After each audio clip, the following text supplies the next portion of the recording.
Hola, mi nombre es Laura Marina Fraile Bravo, soy del curso 805 y el día de hoy les estaré presentando mi trabajo para las materias de sociales y cátedra sobre la línea de investigación. Al final del video les estaré dejando los fuentes de donde saqué y los créditos y quiero aclarar que los nombres de los personajes son por 100% ficticio, todo esto para hacerlo parecer más como un documental, pero la información sí fue cada una rectificada. Y nada, sin nada más que añadir, comencemos.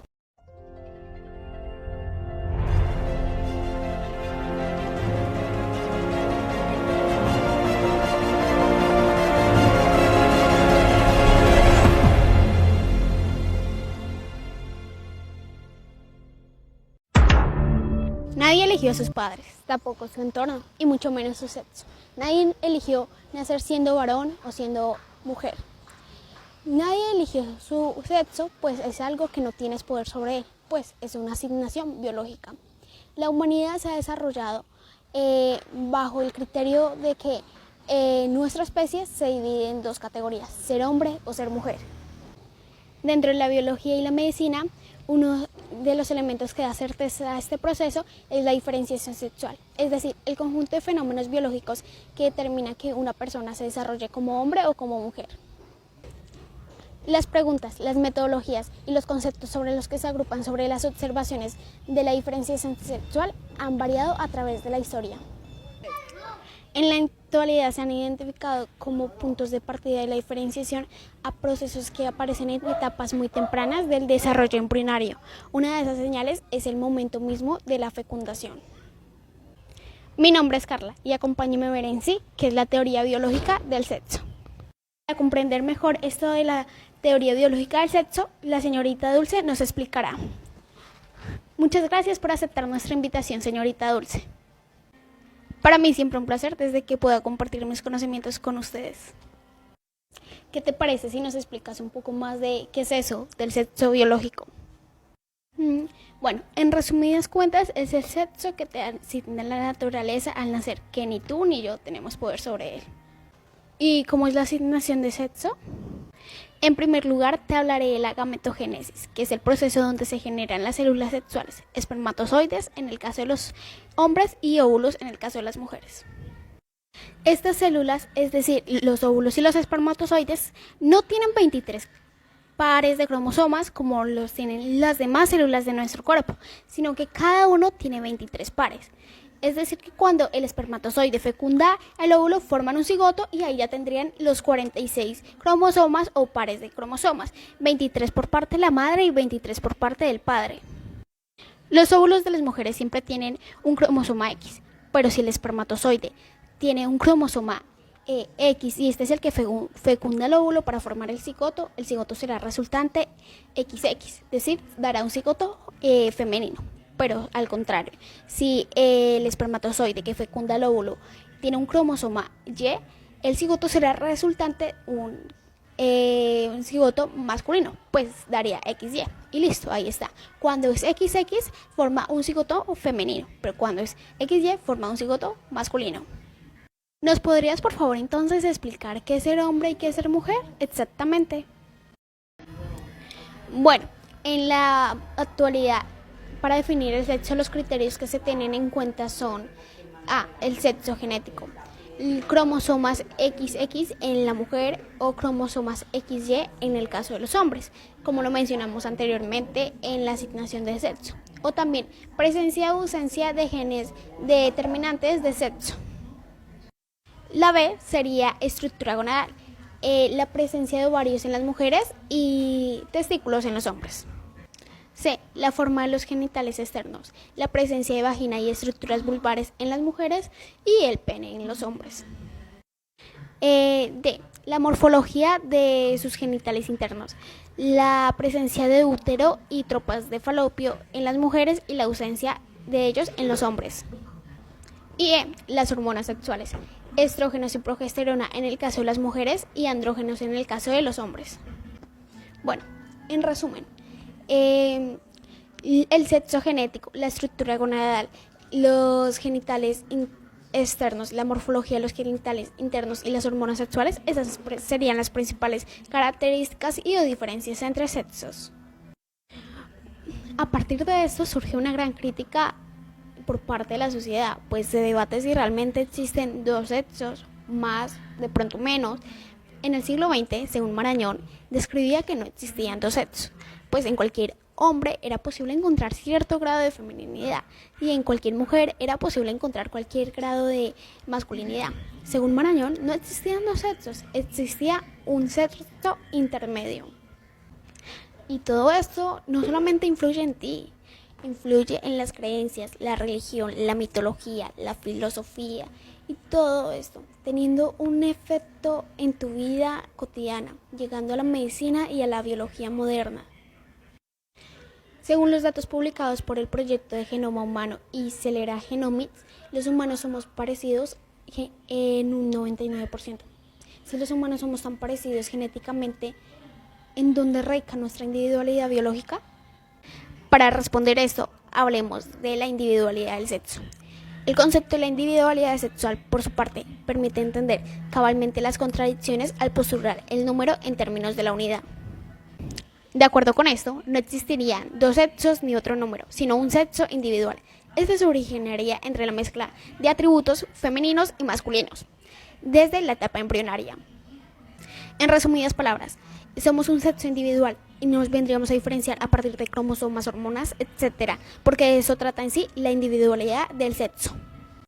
¿Cómo se define a las mujeres? Bueno, las mujeres se definen, según la biología, por tener los cromosomas XX y tener los aparatos reproductivos femeninos, que serían en este caso ovarios y genitales femeninas. A los machos, ¿cómo se les define? Los machos tienen los cromosomas XY y también se les definen por sus aparatos reproductivos. Ya para terminar, una pequeña conclusión de qué es el sexo biológico y qué diferencian a los dos sexos. Bueno, el sexo biológico es el cual no tienes poder sobre él, el que te asignan a nacer. Los dos sexos se diferencian debido a los cromosomas, hormonas, genitales, el peso y la altura. Bueno, eso obviamente puede variar debido a que a veces podemos ver a una mujer más alta de lo normal, pero por lo común es así, también por el flujo sanguíneo. Y así es como concluiría yo hasta acá. La evolución de la sociedad nos ha dado distintas respuestas. También nos ha enseñado que nada es para siempre, nada es definitivo. Hay algunas cosas que todavía no terminamos de comprender acerca del género. Pues la evolución de la sociedad es como el tiempo, nunca se detiene, nunca para. Y nuestra obligación es adaptarnos a ella. A medida de que pasa el tiempo y los años, hemos aprendido a ser hombres y a ser mujeres. A continuación, nuestra doctora Marisol especificará un poco más de eso y lo terminará de explicar. Bueno, antes que nada me gustaría aclarar eso, aunque ya sé que lo mencionaron, pero por igual, para evitar confusiones a futuro. La Convención de Eliminación sobre todas las formas de discriminación a la mujer estableció que el término sexo hace referencia a las diferencias biológicas entre el hombre y la mujer, o sea, la suma de los elementos sexuados del organismo, como lo son los cromosomas, las glándulas, la morfología, las hormonas sexuales. Bueno, el género, por su parte, responde a las identidades, funciones y atributos constituidos socialmente del hombre y de la mujer. Y también al significado social y cultural de las diferencias biológicas. De acá, por ejemplo, surgieron diferentes conceptos como la identidad de género. Pero, ¿sabemos qué es la identidad de género? Bueno, según la ONU lo define como la vivencia interna e intelectual del género tal y como cada persona lo experimenta. Este puede corresponder o no al sexo asignado en el nacimiento. Esto también depende de diferentes factores y expresiones como lo son el cuerpo y otras expresiones más. Para continuar, tocaremos algunos conceptos del género como tal y como son vistos en la sociedad. La orientación sexual es la capacidad para sentirse atraído por una persona más allá del sexo biológico y de la identidad del género, para sentirse atraído emocionalmente, sexualmente y afectivamente del mismo género tuyo, de uno diferente o de uno o más géneros. La expresión de género. Bueno, esa es cuando nosotros expresamos nuestro género a través de, ya sea de vestimentas, de intereses, afinidades, todo esto, y cómo es percibida por la sociedad masculina, femenina y andrógina, que es la combinación de ambos. Bueno, de acá surge una importantísima duda. ¿Nosotros entonces qué somos a partir de todo esto? Pues déjame decirte que el ser humano es la combinación de todos estos elementos, del sexo biológico, de la identidad del género, de la expresión del género y de la orientación sexual. Se tratan de características independientes que juntas nos definen. Reconocer sus diferencias y las posibles combinaciones es muy importante. ¿Esto para qué? Para poder construir una sociedad más tolerante y comprensiva en donde todas las personas puedan expresar su sexualidad e identidad. Después de todo, podemos definir al género como una construcción social, un concepto de ideologías. También tú tienes el poder de tomar la decisión si te sientes acorde o no con el sexo biológico pues, que tienes. Esto varía también dependiendo cómo tú te identificas. Quiero recalcar algo extremadamente importante, y es que las etiquetas sociales son modificables.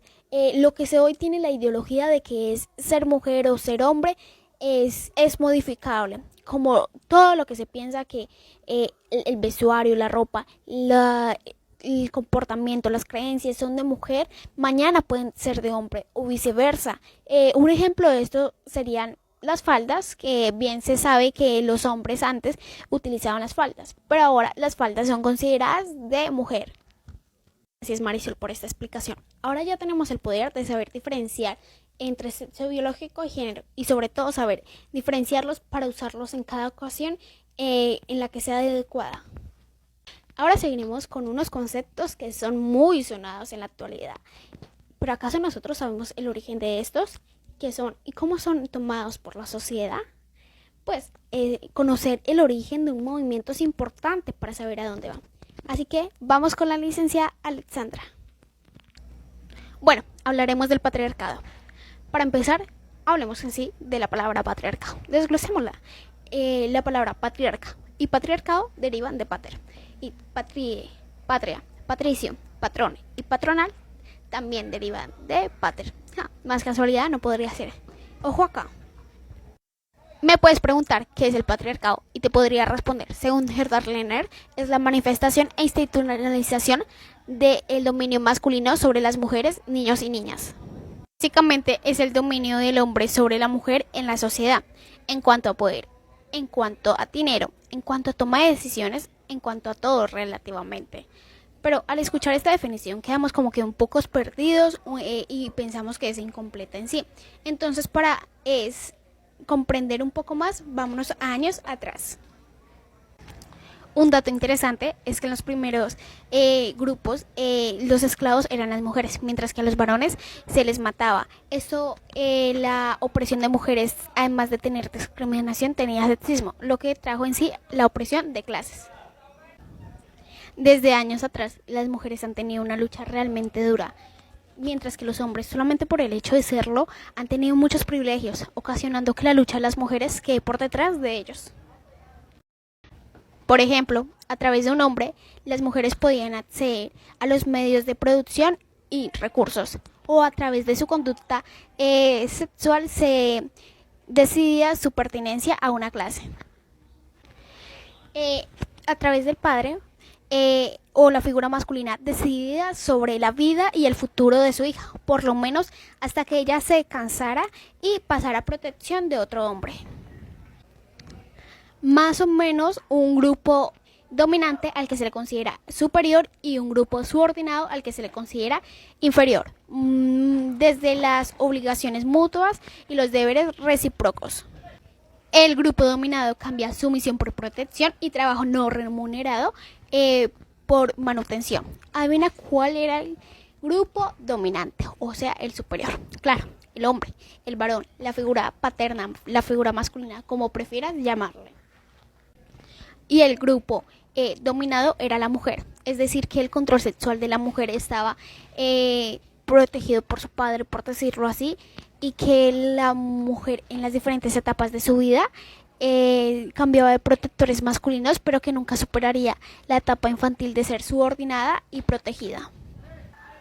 Prácticamente es cuando el padre gobierna en la vida de su hija y decide lo que su hija puede hacer con su vida y lo que no.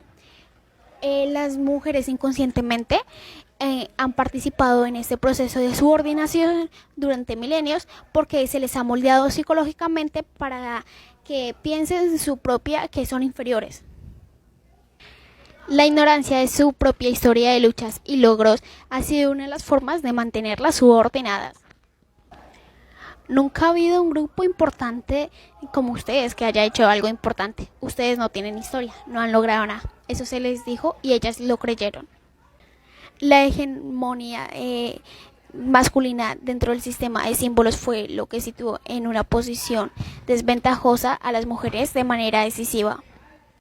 Por último, hemos visto cómo las metáforas de género sitúan al varón como un ser completo y a una mujer como inacabada, sin autonomía, al varón como la norma y a la mujer como la desviación.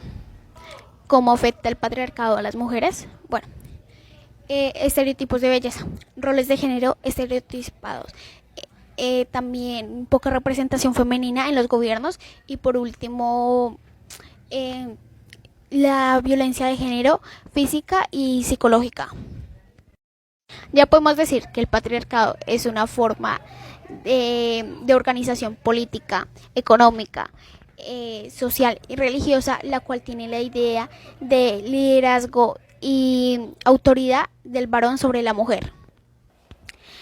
Dado que este sistema de dominación se justifica a través del sexo biológico y el orden en el que se impone es percibido como natural y no como una construcción social que se puede transformar. Por lo tanto, los roles que desde el patriarcado se imponen a las mujeres suelen ser percibidos como fijos y no intercambiables. En este sistema de subordinación nos hemos educado todos y todas. Muchas gracias por haber escuchado hasta el final lo que realmente es el patriarcado. Espero que hayan entendido y nada, los invito a seguir viendo este documental. Y lamentablemente aún hay personas que creen que el patriarcado no existe, nunca ha existido y que no se le debería dar importancia.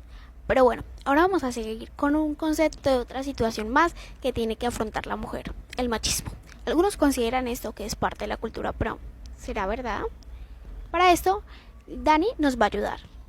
Sí, tienes razón, o sea, por lo general la gente suele confundir el machismo diciendo que es parte de la cultura de acá de América, de Latinoamérica, pero no es parte de la cultura. De una vez les adelanto eso. Más adelante indagaremos un poco más de por qué no es parte de la cultura. Bueno, la fisiología hoy reconoce las diferencias entre sexo, pero no adjudica la superioridad de uno a otro en aporte. En la actualidad muchas mujeres son un vehículo de placer de su cónyuge. Se ha avanzado mucho en cuanto a los derechos de la mujer, pero aún se evidencia el machismo.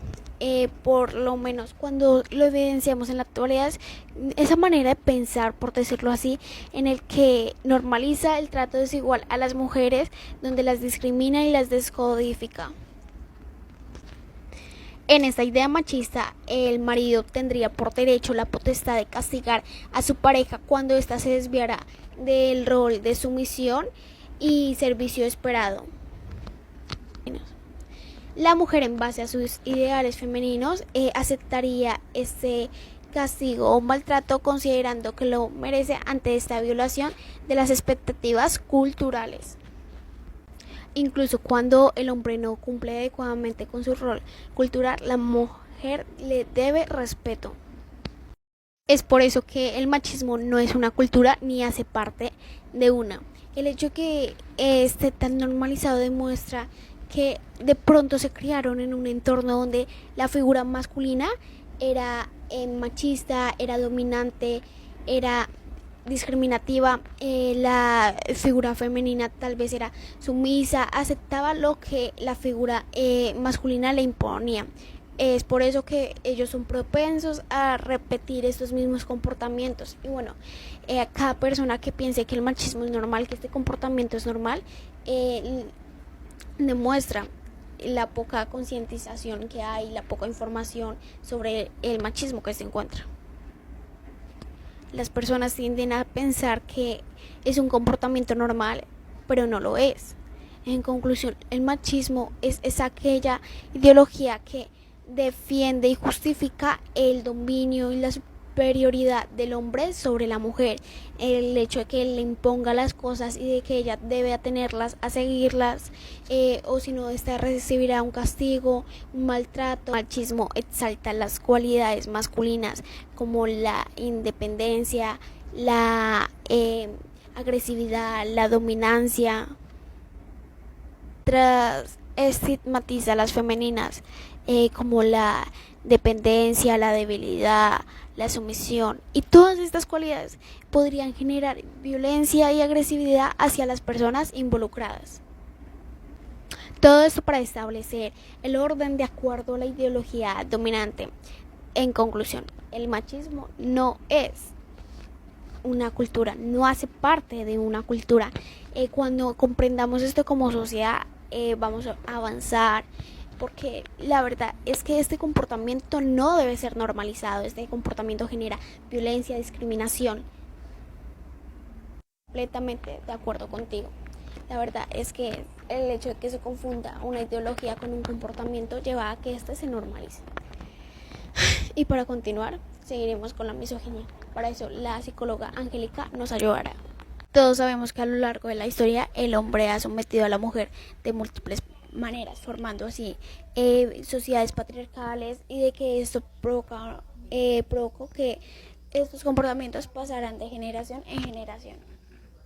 A pesar de la evolución de las mujeres en la sociedad, la mujer se sigue enfrentando a una civilización misógina, bajo agresiones físicas, psicológicas, económicas y patrimoniales. Bajo las sociedades patriarcales, en donde siempre rige el hombre y la mujer siempre estará por debajo de él, siendo inferior. La misoginia es la creencia de la inferioridad de la mujer hacia el hombre. Es decir, que se considera que la mujer es inferior contra el hombre, por decirlo así. Esta ha sido justificada por diferentes cuestiones como las religiosas, las biológicas y las pseudocientíficas. Y también han definido al hombre y a la mujer, sin tener datos empíricos de la inferioridad de la mujer. Si le echamos un vistazo a la historia, podemos ver que siempre la mujer ha sido menospreciada, rechazada y vista inferiormente. Además de esto, la misoginia ha avanzado en diferentes niveles contra la mujer, como el aparentar, la sumisión, la sensibilidad y y ese toque puro de la mujer, que siempre detrás de un gran hombre hay una gran mujer. Además, creo que diré algo muy polémico, es que desde el marido hasta Dios. Antes que me cuestionen, déjenme explicarles el porqué. Me refiero a la Virgen María. La Virgen María era descrita como una mujer pura, sumisa, que apoyaba a su hombre y que siempre estaba dispuesta a hacer lo que éste le dijera.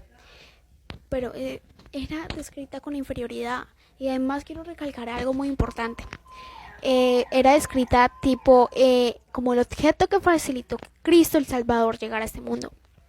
Es decir, ella fue el intermedio, el las que hizo que solamente un cuerpo que facilitó la llegada a él, más no se le da un reconocimiento especial. También quiero aclarar que esto no lo hago para cuestionar la religión, sino ponerlo como ejemplo. De acá surge otra duda. Puede que ninguna historia se haya salvado de las sombras de la misoginia, pues la historia fue escrita por el hombre y sobre el hombre. Es decir, que ninguna historia o relato de una historia que conozcamos se haya salvado de esto. O sea, puede haber dejado a la mujer como un ser inexistente en su historia y hablar simplemente del impacto del varón y poniéndolo como protagonista principal. De esta manera podríamos caracterizar la historia como un producto de una sociedad patriarcal, olvidando el papel y las contribuciones de las mujeres, haciéndolas parecer inexistentes. Además, si vemos en la historia, las mujeres han sido malditas por no seguir las conductas ni a los hombres, es decir, mujeres con carácter propio. En cambio, los hombres únicamente eran malditos por el sufrimiento provocado por una mujer. La misoginia es todo eso que acabamos de escuchar, una actitud de odio, desprecio y aversión hacia las mujeres. Esto hasta el punto de degradar y pisotear a la mujer. Además, el objetivo principal de la misoginia es la deshumanización total de la mujer, llevándola desde lo más alto como la adoración a la Virgen María de la creencia cristiana, como a lo más bajo como cualquier ramera, por decirlo así. Es decir, que ya una mujer sea calificada como puritana o prostituta, siempre será culpa de la mujer. Los pilares de la misoginia son el sexismo y los prejuicios, donde se cree que la figura masculina tiene el derecho a imponerse sobre la mujer. También a un hombre no se le debe avergonzar, y mucho menos si es en público. A un hombre jamás se le debe cuestionar. Actualmente en la sociedad y en el entorno que nos desenvolvemos existen muchos misóginos que no saben que odian a las mujeres. Pues la misoginia a veces es bastante inconsciente. No es que odien a las mujeres, sino que experimentan un rechazo irracional hacia ellas en general, hacia las mujeres en general. Y así concluiría yo con la misoginia. Es muy cierto lo que dices, todos podremos tener misoginia interiorizada sin darnos cuenta. Ahora seguimos con un tema para reflexionar, el antropocentrismo. ¿Qué es eso? ¿Para qué sirve? ¿Qué es? ¿Qué es en general? Bueno, para eso la escritora Vanessa nos va a explicar. Cuéntanos, Vanessa, ¿qué es el antropocentrismo? El origen del antropocentrismo se da en el Renacimiento, cuando cambió todo de manera drástica la forma de pensar del individuo. Esto supuso una reacción ante el letargo del conocimiento que se había mantenido hasta el medievo. El interés por el conocimiento promovió un cambio en el pensamiento, donde nos llevó a los inicios y el predominio del antropocentrismo. Figuras como Dios perdieron relevancia mientras se proponían los intereses propios del ser humano, dejando de lado las fuerzas sobrenaturales o aquellas fuerzas divinas. El antropocentrismo concibe al ser humano y a sus intereses como el centro de todo el universo. Bajo su concepción, el resto de los seres vivos quedan supeditados a los intereses y bienestar y conceptos del ser humano. Es decir, que el antropocentrismo se basa en que todo lo que existe es del ser humano, de su consumo y o pertenencia. Este deja por fuera a los otros seres vivos, ya que el ser humano como único ser viviente, con razón, constituye la figura predominante del planeta. En resumen, eso es todo lo que es el antropocentrismo. Y de acá surgen diferentes dilemas, pues, de que un ser humano tenga más razón y de que un animal no tenga tanta o la misma, que el ser humano no lo hace menos. Y claro, esto es un claro ejemplo, es cuando nosotros matamos a animales solamente por el hecho de serlo, tal vez porque no se pueden defender de la misma manera que el ser humano y no tienen el mismo sentido de razón, no saben lo que va a pasar, pero no. Entonces de acá surgen diferentes dilemas, algo para reflexionar y darse cuenta que en realidad es así, o sea, existe entre nosotros la jerarquía de géneros, pero más allá que existe, y eso así es como yo concluiría el tema del antropocentrismo. Muchas gracias. Así es, tienes toda la razón. El hecho de creerse superior a alguien nunca es bueno, y este tiene efectos en la sociedad, en la cultura y en la religión, como lo hemos visto anteriormente. Seguimos con uno de los conceptos más complejos y quiero que lo escuchemos con total transparencia, por favor. Este concepto es el feminismo. Y nada, la escritora Ana nos ayudará para eso. Vamos con Ana. El feminismo. El feminismo, un término que hoy por hoy le preguntas a cualquier persona y puedes obtener dos reacciones de forma. La primera es, ¿qué que esté de acuerdo, que apoye el movimiento e incluso que sea parte del movimiento. La segunda, que esté en contra, que lo considere una ideología del diablo y que esto viene a romper con toda la calma y tranquilidad. Quiero aclarar antes de que el feminismo tiene diferentes conceptos. Esto depende a quien le preguntes, pues todo esto hace parte de la evolución del feminismo. Hablemos un poco del origen de esto. En la Revolución Francesa, una revolución que de ahí empezaron a surgir los derechos de los ciudadanos, salió los derechos del hombre y de los ciudadanos, pero sin tener en cuenta a la mujer. O sea, no la mencionaron para nada y era como un ser inexistente para esa época, lo cual se empezó a cuestionar mucho, porque si estaban saliendo los derechos, si era una época en la que se les estaban dando derechos a los ciudadanos, ¿por qué la mujer no estaba entre esos? Tenemos a dos mujeres importantes en esta época. La primera era Olympe de Gouges, que reivindicó los derechos y puso los derechos de la mujer y de las ciudadanas, haciendo lo mismo que hicieron con los del hombre, pero esta vez con los de la mujer. Por otro lado, tenemos a Mary Wollstonecraft, que escribió su texto La Vindicación de los Derechos de la Mujer, y este es considerado como el texto que funda el feminismo, donde nos deja una idea de que la diferencia de género entre el hombre y la mujer no es algo natural, es algo cultural, algo que se produce a través de la educación, y podemos decir que esto desencadenó que las mujeres empezaran a cuestionarse si de verdad era obligación o era por deber que ellas se tenían que quedar en casa. Esto para la sociedad era inadmisible. Adivina cuál fue la respuesta para esto. Fue una dura opresión. Y bueno, de acá comenzó una larga lucha para llegar no al feminismo con los ideales de hoy en día, sino a la mujer y a los derechos que tenemos hoy en día. Bueno, se dice que el feminismo actual es la tercera ola, pero en realidad se debate si ahora estamos en una cuarta ola. Bueno, este es un movimiento dentro de las ramas del feminismo que diversifica radicalmente las propuestas, porque las propuestas de la primera ola no van a ser las mismas que de ahora de la tercera ola. Pero por lo general siempre se discuten temas como el patriarcado, los derechos de la mujer, los techos de cristal y la limitación del ascenso en las empresas u organizaciones de la mujer. Hablemos de los tipos de feminismo. Si los buscas en Google, te va a aparecer a que el número varía entre 18 o 21. Pues hablaremos de los más importantes acá. El feminismo socialista. Este varía y cree que para que la mujer se libere, lo que se tiene que hacer es cambiar el sistema capitalista establecido. Feminismo liberal. Bueno, describe la situación actual de la mujer como una desigualdad y no como una sobreexplotación o opresión. Describe que para que se pide la igualdad de los derechos de la mujer frente a los derechos del hombre. Feminismo liberal. Sugiere que para acabar con la problemática hay que acabarlo de raíz. Es decir, que ellos sugieren acabar con el patriarcado. Toda la forma de dominancia o dominación del hombre sobre la mujer en todos los ámbitos. Es decir, que quieren acabar con la sociedad patriarcal en la que vivimos. Entre estas últimas posiciones hay grandes diferencias.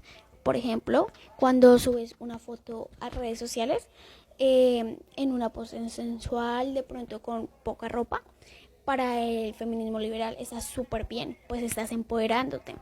Pero para el feminismo radical no, pues no creen que estás desafiando nada, es decir, que te estás moviendo dentro de los esquemas patriarcales impuestos. Igualdad y otro busca romper con el esquema establecido. Cuando hablamos de todo esto, sé que más de uno se está preguntando en sí qué es el feminismo, y está bien, pues cuando lo buscas en internet te aparecen miles de cosas diferentes, pues no tiene una definición en sí. Podríamos decir que no es lo que una mujer tiene entre las piernas, sino entre las orejas. Es un movimiento social que busca eliminar la jerarquía de sexos y la liberación de la mujer para llegar a la igualdad. Todo esto en resumen. También les quería comentar algo muy importante. Cuando buscas en Google la definición del feminismo, lo primero que te aparecen son mujeres con armas o imágenes violentas. ¿Por qué? Porque el feminismo está tan estereotipado como aquellas mujeres que hacen parte de él. Para algunos es una burla, para algunos simplemente algo pasajero, pero para otras personas es algo muy importante para ellas. Pues las principales personas que se unen al feminismo, hay una historia atrás, tal vez despertaron, vieron, o hay algo más íntimo, pero quería comentarles esto para que vieran lo estereotipado que está el feminismo y la discriminación que sufre el feminismo. Es irónico que incluso el movimiento de las mujeres para eliminar esta desigualdad sufra discriminación. ¿Coincidencia? No. Muchas gracias por escucharme y espero que por lo menos hacia esto no les haya cambiado su opinión acerca del feminismo y me hayan terminado de escuchar completamente. Así es. Bueno, antes de continuar, quiero hacer énfasis en que se ha avanzado mucho en cuanto a la igualdad y derechos de la mujer, pero todavía no se termina de consolidar. Bueno, a continuación vamos con la doctora Diana acerca del matriarcado. Bueno, quiero recalcar que algunas personas consideran que el matriarcado nunca ha existido, pues piensan que las bases en las que se construyó este término no son solamente suficientemente sólidas y que en realidad es solamente un término para empoderar a las mujeres, por decirlo así. Dentro de los términos del matriarcado, un ejemplo grande sería la mujer irroquesa, pues ella era la que comandaba, la que dominaba, por decirlo así, era la tenencia de la tierra, nada se podía hacer sin la autorización de ella y ella era quien determinaba. Dentro del matriarcado, todos los beneficios eran para la mujer. Según la mitología irroquesa, la mujer podía tener varias parejas, también esta era venerada por la posibilidad de dar vida. Quiero recalcar que el término matriarcado no se le debe asignar como término opuesto al patriarcado, pues los investigadores todavía no tienen la evidencia suficiente para afirmar que exista una sociedad matriarcal donde donde el género masculino esté bajo el dominio femenino. Bueno, a partir de esto creo que ya tendremos una idea de lo que es el matriarcado. Es un tipo de sociedad o una sociedad sociopolítica en el que la mujer ejerce su rol central como líderes políticas, autoridades morales, todo lo que tenía que ver con la autoridad, ellas eran las encargadas. Como ya lo hemos dado a entender, la figura femenina dominaba sobre el rol masculino. Y pues nada, esto es en sí lo que es el matriarcado, pero tengamos en cuenta que todavía no es un término definido y algunas personas no lo reconocen como tal. Tienes toda la razón. Pero bueno, continuemos con el tema empirismo con la psiquiatra Chara. Bueno, este es un término utilizado por hombres o grupos en contra del feminismo para indicar que las mujeres feministas quieren o tienen por objetivo exterminar a los hombres. Cuando el feminismo jamás ha dicho, ay, salgamos a matar a los hombres, una purga de hombres, una matanza de hombres, cuando ese ni siquiera ha sido su principal objetivo. Para Bourdieu, este término era complementario del machismo. En sí, esta era la dominación del hombre en la sociedad y el embrismo sería la sumisión de la mujer en sí misma, es decir, que el machismo produciría el embrismo. La existencia o siquiera posibilidad real de este término es debatida en la sociedad, ya que según el concepto que se tiene fijado, el embrismo sería la arrogancia de las mujeres hacia los hombres. Un sesgo discriminatorio claramente favorable a las mujeres en acciones u opiniones. Según esto, el hombrismo sería considerado en muchos sentidos lo contrario del machismo, y que este estaría englobado dentro del sexismo y la discriminación sexual por parte de las mujeres hacia los varones. Es un término con su información de definición muy corta debido a que todavía se debate su existencia. Soy totalmente imparcial, pero un punto a resaltar es que la posibilidad de haber existido una actitud, por decirlo así, de superioridad de las mujeres hacia los hombres se debate, al igual que por lo menos una actitud de arrogancia también. ¿Será esto una coincidencia? Pues siendo ahí. Bueno, ahora seguiremos con un término un poco fuerte que es feminazi. Vamos con la historiadora María. Bueno, así como lo acabas de mencionar, es un insulto tan popularizado y tan denigrante, siendo un término muy fuerte. La combinación de la palabra feminismo con uno de los periodos más sangrientos en Europa, los nazis, una, una combinación desastrosa, y también porque esta invierte la lógica de los opresores y oprimidas. Las mujeres pasan a ser las nazis, las opresoras, sin corazón, y oprimiendo a los pobres hombres. Dios mío. Y esto hace que el feminismo pierda fuerza cuando haciendo parecer que el objetivo principal del feminismo es exterminar a los hombres, metiéndolos a una cámara de gas y exterminar con toda la raza relacionada con los pobres hombres. Cuando exterminar a los hombres nunca ha sido la finalidad del feminismo. El feminismo nunca ha causado ni una guerra ni una muerte comparada con el periodo del genocidio organizado del nazismo. Esto demuestra clavemente la ignorancia. Además, quien creó este término fue un periodista y locutor estadounidense en relación con las mujeres que pedían el derecho al aborto, llamado Rush Limbaugh, quien era de extrema derecha, no creía en el cambio climático y además apoyaba a Trump. Y su origen responde a una campaña de desprestigio y ataque al feminismo. Bueno, cabe resaltar que el término lo creó un amigo de él, profesor de una universidad, pero él en sí le dio la fama. Incluso esta palabra feminazi ya está ligada con diferentes estereotipos, demostrando que ninguna mujer se salva del patriarcado. Además, en sí, lo que es feminazi es la combinación de feminismo y nazismo. Ya explicamos qué es el nazismo y ya sabemos qué es el feminismo. Bueno, ya con esto concluiríamos todos los conceptos y pasaríamos al caso de feminicidio y androcidio. Bueno, vamos con Milena.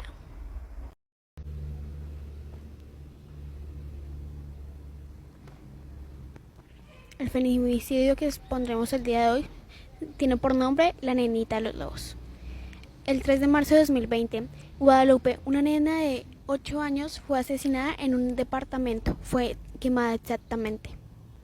Sergio Olivera, el primo de la madre, de 22 años, pasó a recoger a la nena. Él tenía muy buena relación con la madre y él también tenía una hija. Sospechó. Oliveira pasó el sábado a recoger a Guadalupe, supuestamente para que fuera un cumpleaños con su hija y jugara. Todos creemos que ese fue el primer paso del plan criminal. Cerca de las 5:30, Oliveira llamó a la casa de Guadalupe para recogerla. Esta llevaba una maleta llena de cosas para jugar con su prima.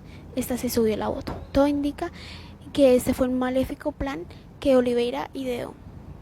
Ya con Guadalupe en el auto, Oliveira se dirigió a un departamento que había alquilado hace ya unos meses a 1200 metros ubicados. Entonces, donde este apartamento quedaba al fondo, al frente de un centro comercial. Una cámara de seguridad tomaba a Oliveira entrando al apartamento con la nena exactamente a las 6:02. Esta cámara está ubicada en la parte derecha superior. Después se mira a Oliveira salir del apartamento, pero esta vez solo. Según se cree, Oliveira pudo haber atacado sexualmente a su prima, que con 8 años y apenas 30 kilos intentó defenderse. Según el examen que salió, los rasguños que tenía Oliveira cuando lo detuvieron eran por parte de la niña. Estos rasguños fueron obviamente para su defensa. No se sabe exactamente si él abusó sexualmente de ella o no, pero pues no se pudieron identificar.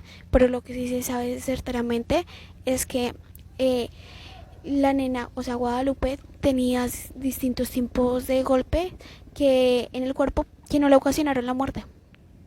Según lo que cree la fiscal, después de que Oliveira diera sexualmente a Guadalupe y que ésta estuviera inconsciente por los golpes que le proporcionó, lo que él quiso hacer es destruir con toda la evidencia de este caso. Entonces quiso destruirlo y a la misma vez a su víctima. Para hacerlo, tomó unas brasas calientes y las llevó a la esquina del departamento. Cuando estaban lo suficientemente calientes, lo que hizo fue llevar a Guadalupe y ponerla encima, por decirlo así, de estas brasas. Ella estaba viva pero inconsciente. Luego lo que él hizo fue tomar una garrafa y ponerla a unos pocos metros de la víctima. Luego cerró todas las ventanas y puso una garrafa a pocos centímetros de su víctima. Luego intentó irse del departamento, pero primero se aseguró que la puerta estuviera cerrada con llave. Por un lado, tuvo la intención de borrar todo tipo de abuso que había cometido y eso lamentablemente lo logró, pues en la autopsia fue imposible reconocer si había habido violación o no, debido a que los genitales de la nena estaban totalmente calcinados. Por otro lado, quiso incendiar el departamento, pero esto no lo logró, pues porque no había el suficiente oxígeno para que esto pasara y además no había una madera cerca para que esto pudiera favorecer a un incendio. Luego lo que hizo fue irse a casa de su madre, que quedaba a unos 38 kilómetros desde Lobos a Pérez.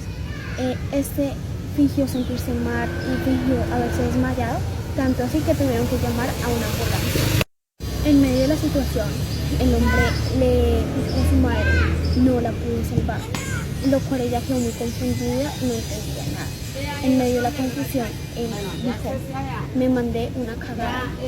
En medio de esto, a las 8 de la noche, la madre de Guadalupe estaba muy desesperada porque no se podía comunicar ni con su primo ni con su hija. Entonces, en medio de esta desesperación, decidió ir a la comisaría.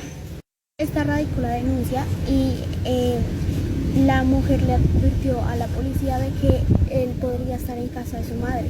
Entonces, por eso, los policías de Lobos le pidieron ayuda a los de Roque Pérez. Cuando llegaron, se encontraron con un hombre que estaba siendo atendido por una ambulancia con un ataque de nervios, pero sin rastros de la nena.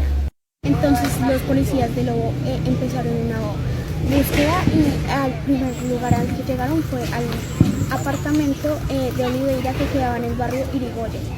Hicieron una cuadra antes de llegar al apartamento de Oliveira, vieron una columna que salía de humo del apartamento. Uno de los policías se asomó por la ventana y vio una pierna de la nena. Los policías derrumbaron la puerta e hicieron todo para salvarla, pero lamentablemente ya era muy tarde, pues Guadalupe ya llevaba varias niñas muertas. Cuando los policías de Roque Pérez le hicieron un interrogatorio informal a Oliveira, primero trató de dar una versión de que los habían asaltado, pero esta fue desvanecida pocos segundos después. Él también intentó escaparse e huir, pero fue retenido. El fiscal le imputó por tentativa de abuso sexual seguida de muerte homicida con crimen y causa. Calificación casi idéntica con el feminicida Ángel Rawson, un delito que tiene en expectativa acerca de la cadena perpetua.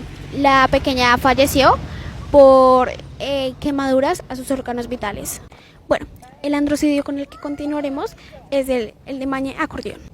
Quienes lo conocían aseguraban que era un hombre trabajador, luchador y alegre, y que era muy dedicado a su trabajo como conductor de vehículo especial. Lo que realmente corría por las venas de este hombre de 28 años, naturalmente de María la Baja y llamado Emanuel Enrique Díaz Obrián, era su amor por la música vallenata. Tocaba en un grupo y hacía presentaciones. La tragedia para este hombre sucedió el 1 de febrero de 2021, cuando se encontraba en una cantina ubicada en las calles Las Torres, en Cartagena. Él estaba hablando con una amiga. Hasta allí habría llegado su expareja sentimental, quien le habría empezado a reclamar fuertemente el por qué estaba hablando con una mujer. En cuestión de segundos, las palabras pasaron a agresiones. La mujer aprovechó un descuido y le provocó una certera cuchillada a Manuel Enrique. Definitivamente una cuchillada en el pecho que lo dejó gravemente herido. Mañe Acordeón fue trasladado hasta un centro asistencial cercano, pero debido a la gravedad de la lesión de su herida no pudo ser atendido. Tras estos hechos, la Policía Metropolitana de Cartagena capturó a la presunta homicida, identificada como Irina Beltrán. Se conoció que Manuel Enrique decidió poner fin a su relación sentimental con Irina Beltrán debido a sus constantes celos. Y lo que él hizo fue irse a vivir a un apartamento solo, ubicado en el barrio El Membrecial. Sus familiares aseguraron que personas como él se le suelen acercar muchas mujeres debido a su talento y simpatía, y era por eso era común que muchas mujeres se le acercaran. Tal vez esta fue la razón por la que provocó que su relación con Irina Beltrán se fuera al traste. Y nada, pues de esta relación surgió una niña de 5 años, que ahora se quedó con su padre en el cielo y su madre en la cárcel.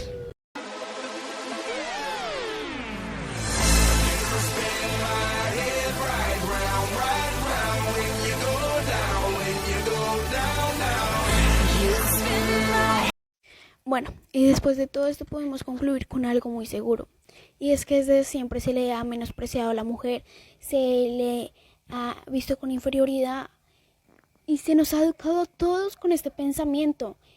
Además, todo en la actualidad que tenga que ver con la mujer tiene estereotipos.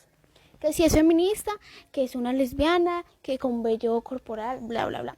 Que si apoya esto, que bla, bla, bla.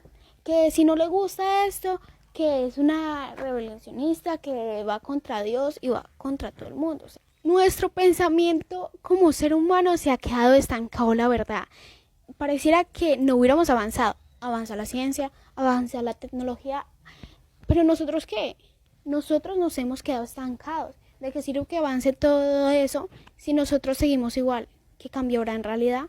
Debo reconocer algo muy importante, y es que este trabajo me ha servido mucho para educarme como persona, a salir de la ignorancia, pues yo antes creía que las palabras tenían un significado diferente, o incluso las utilizaba sin saber lo que realmente es, dejándome llevar por lo que decían, así que esto es esto, y entonces yo simplemente lo creía. Yo debatí conmigo misma y a través de hechos me eduqué. Claro que todas las definiciones de este trabajo fueron ratificadas por diferentes páginas, e incluso hubieron cosas que no pude poner por logística y tiempo. Y nada, quiero aclarar también otra cosa, y es que la violencia no tiene género, no se fija. No debemos normalizarla, así como está tan normalizada la misoginia y el machismo.